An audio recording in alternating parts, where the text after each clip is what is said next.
Making Destiny content can be really discouraging. You can spend hours upon hours editing and polishing it to have it barely get any views. But one thing makes my time easier: using weird builds that give the misery to somebody else. Welcome to DDT, where I take builds suggested from my live stream chat and I rate them. These 5 builds that I've selected for today's repertoire of builds for us to enjoy are builds that I can only really deem troll builds, i.e. they are builds designed specifically to terrify, frighten, and confuse enemies for the benefit of our own enjoyment. This first build decided it wanted to take King Crayola and stick him on a stealth mission. The goal is to shit the collective pants of the enemy and use them as fertilizer for that garden of dams I keep meaning to give. We are going to be, of course, running this with Shield Bash with the Peregrine Greaves, which allows us to one-shot melee somebody, and with the increased range that Shield Bash and all shoulder charge abilities have now, it's quite good as both an offensive tool as well as just a general movement tool. But that isn't very stealthy. You're quite loud when you're moving around with this shield as it makes general thong noises. So running this with the Rat King and getting kills reloading with the Rat King gives us about 6 seconds worth of invisibility. Have you ever heard of Invisible Titan? I'm sure you probably have thought about it, but have you actually experienced the sheer terror that is a Titan from out of nowhere materializing in front of your face and instantly killing you with a melee? It is so much fun because they don't know what's about to hit them. Rat King is a really underappreciated weapon right now. I don't get it. Like, even with everything that has come to Void 3.0 and Rat King getting Void invisibility rather than just normal invisibility, with the Rat King Catalyst, it allows you to get your health regen back, increased recoil direction, and aim assist on a weapon that has like a 0.6 TTK. I don't know why this thing doesn't get run, but you know what? That's fine. It works great for what we're doing here. We decided to pair this with one of the new shotguns, well, new old shotguns that Retold Tale. This one I believe had Demolitionist and Quick Draw. And because, like I mentioned, the Rat King does trigger Void invisibility, we can actually increase the invisibility of our Titan by just giving it the fragment that increases overshield duration and invisibility and devour. Best of all, because you're a Titan, you can run the aspect that gives you the Void overshield for free whenever you place your barricade down if you would like, so that you can not only be a stealthy one-shot Titan from out of nowhere, but also a tanky, stealthy one-shot Titan out of nowhere. This build is pure chaos, causes panic attacks, but it lacks range. 7 out of 10. This next one came from a Patreon supporter who typically plays long range. I'm not really a long range player myself. I prefer to see and smell the fear on my enemy before I kill them. But I'm always down for a monarque build, especially since it recently got its catalyst, which is probably why you're seeing a lot of monarque builds out in the wild nowadays. I think monarque is the best way to cause pure anguish and frustration to your enemies because it doesn't quite kill you with one shot. If you have a bonus damage, this will kill you with the poison that follows after. So you'll get hit by the monarque and you'll have just a brief moment to reevaluate the decisions in your life that led you to that moment right then, right there, that got you one shot by that monarque. It's pure evil, and I love it. Middle Tree Dawnblade is a great way to maintain ability uptime. Despite abilities getting nerfed, if you are healing or empowering allies, you're going to be able to maintain some type of ability at all times. Whether that be allowing you to get into a fight with a bonus health or just straight up heal yourself, or just the cost of a quick charging grenade, or if you're doing what I'm doing, which is to run an empowering rift and one-shotting people with the monarque. Being able to maintain a basically permanent one-shot purple drank weapon is just my cup of tea, even though this is a longer range weapon. And hey, we were even using a weird primary weapon for this, or a kinetic weapon. We were using a high impact auto, which I don't see a lot of in the wild right now, but this actually ended up being pretty good. I think we might need to investigate into these weapons a little bit more because this worked great for what I was trying to do with it. The TTK is a bit slow, but the range is quite high. You can definitely compete with hand cannons at further ranges. The exotic was the only thing that I really felt like was holding this build back. It was more or less meaningless. We were running the Lunafaction boots, which increases our reload speed as well as range, but you don't really need increased reload speed and range when a weapon doesn't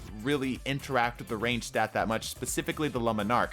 The monarque is even on this build something that came sort of as an afterthought. We weren't initially planning on running a monarque. We were planning on running a harmony bow as the secondary, but monarque absolutely was the play because I was just cleaning people out with this thing. I think something like maybe Eye of Another World or Boots of the Assembler would be a better choice for this. Team support, doesn't ask too many questions, lean launcher, 8 out of 10.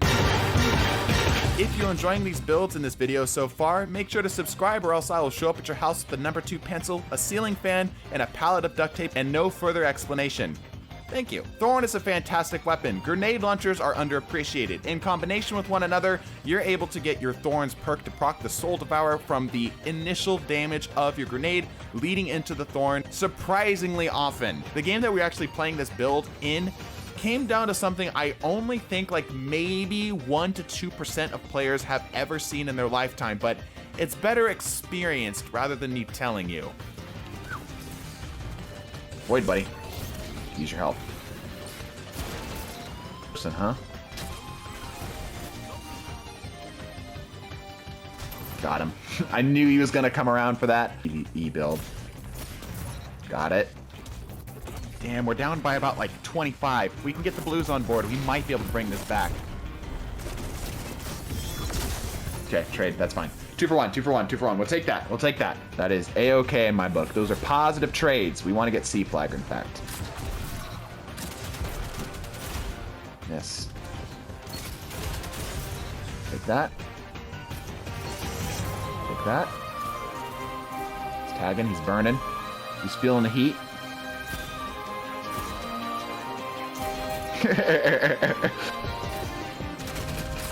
Oh!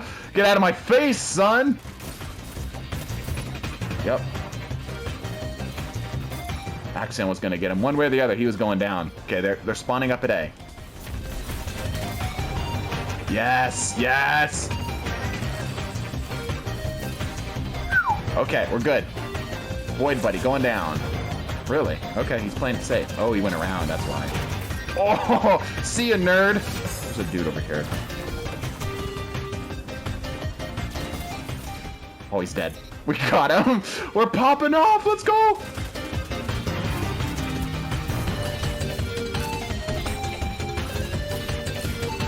See ya, nerd. Kill. Damn, gonna burn him out though. Yep, that's fine. Man, we might be able to take this right now. Okay, there's a lot of people right there. We might be able to push a super. We're gonna push the super to A. Come on, teammates, grab B flag. I believe in you. We can take this back. We are so close to taking this back right now.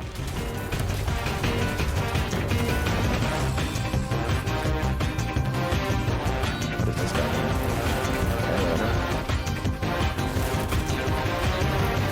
Okay, man, without blink, that is painful.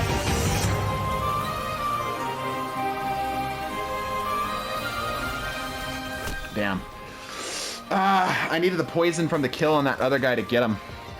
Clean him up. Oh, it is so close. Come on, Blues. 2 kills. Don't die. 2 kills. 1. Come on. One more. Win your ones. Win your ones. Come on. Oh my gosh, we're going to overtime. It's a tie game. Oh my gosh. We tied. Thorn is amazing. The match was unbelievably close. I've never seen a tie. I think I've seen it like once, way back in Destiny 1. Great game, so much fun, 9 out of 10. So UG Jack wasn't quite done with me yet. He wanted me to also try out a build that he'd been working on for a little while using the Tommy's Matchbook. Now, my opinion of Tommy's Matchbook is that it is an inconsistent but theoretically very powerful weapon.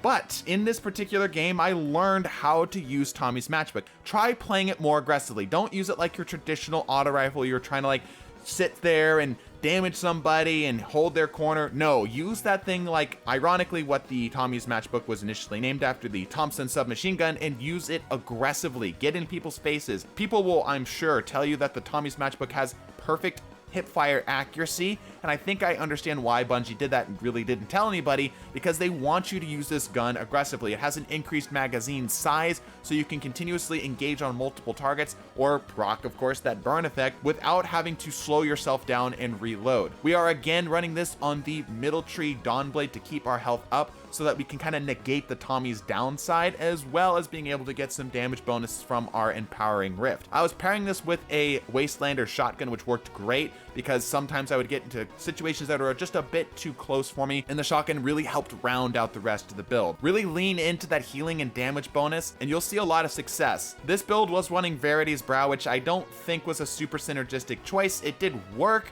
for generally keeping my grenade on the up, but I think that there are still better options out there. Again, Eye of Netherworld being just the easy choice. Maybe even something like Starfire Protocol for double grenades might be a bit more useful in this, because Verity's Brow I was never able to get the other half of the build of this, which is to get the bonus damage from the grenade.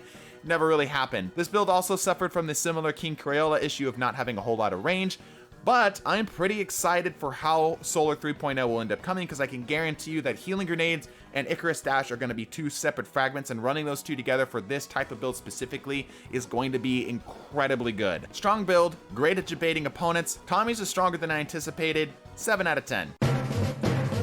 If you like us, like our channel, and you'd like to support the Burrito Fund and get a chance to get your build either critically ripped apart or praised by your clearly flawless and all-knowing leader, as well as neat things like one-on-one trainings and exclusive, consider supporting us on Patreon, link in the description. This build came from our Patreon. This is a build from TKG Wildfire. The idea of this build is to cause clinical suppression. With this build, we are able to apply all 3 void debuffs to a target with a singular grenade. All you need to do to accomplish this is obviously run a Titan, run Offensive Bulwark, Echo of Undermining, which causes weakening, and suppression, and that will give you volatile, suppression, and weakening with just a singular grenade, which is great for your exotic raid pulse.